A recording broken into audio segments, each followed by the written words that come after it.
మంగళవారం ఉదయం ఓ real estate agent మీద చేయి చేసుకోవడంపై BJP MP Etela Rajender clarity ఇచ్చారు. 25 ఏళ్ల రాజకీయ జీవితంలో ఇప్పటి వరకు ఎవరిపై చెయ్యి కూడా ఎత్తలేదని ఈటెల రాజేందర్ చెప్పుకొచ్చారు. కానీ ఈరోజు జరుగుతున్న అన్యాయం చూసి న్యాయం కోసం చేయి చేసుకోవాల్సి వచ్చిందని క్లారిటీ ఇచ్చారు. మేడ్చల్, మల్కాజిగిరి జిల్లా పోచారం మున్సిపాలిటీలో 149 ఎకరాల్లో Ekashila Nagar plot owners welfare association ఉందని, 1985లో ఆనాడు వివిధ సంస్థలతో పనిచేసి చిన్న ఉద్యోగులు ఈ భూములు కొనుక్కున్నారని ఈటెల చెప్పుకొచ్చారు. 2006లో కొంతమంది రియల్ ఎస్టేట్ వ్యాపారులు దొంగ డాక్యుమెంట్స్ సృష్టించి మోసం చేసేందుకు చూశారన్నారు. కానీ రియల్ ఎస్టేట్ డాక్యుమెంట్స్ తప్పని కోర్టు డిస్మిస్ చేసిందని ఎంపీ ఈటెల పేర్కొన్నారు. 2011లో మరోసారి కాజేసే ప్రయత్నం చేశారని ఈటెల రాజేందర్ గుర్తు చేశారు.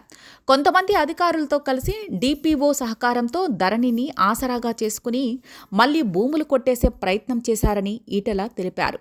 ప్లాట్స్ ఓనర్స్ ఇల్లు కట్టుకుందామంటే అనుమతులు రావటం లేదు.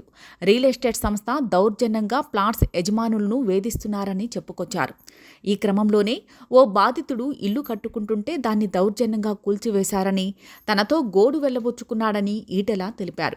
అది చూపించేందుకు తీసుకెళ్తే అక్కడికి వెళ్లానన్నారు.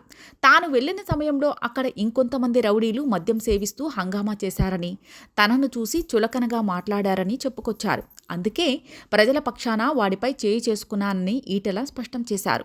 పోలీసులు, రెవెన్యూ అధికారులు న్యాయం చేయకపోవడంతో ప్రజాప్రతినిధిగా బాధితులకు న్యాయం చేసేందుకు తాను పోరాటం చేస్తానని ఈటెల భరోసా ఇచ్చారు.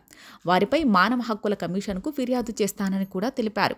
రాచకొండ పోలీస్ కమిషనర్కి సైతం జరిగిన విషయం వివరిస్తానని ఈటెల రాజేందర్ తెలిపారు.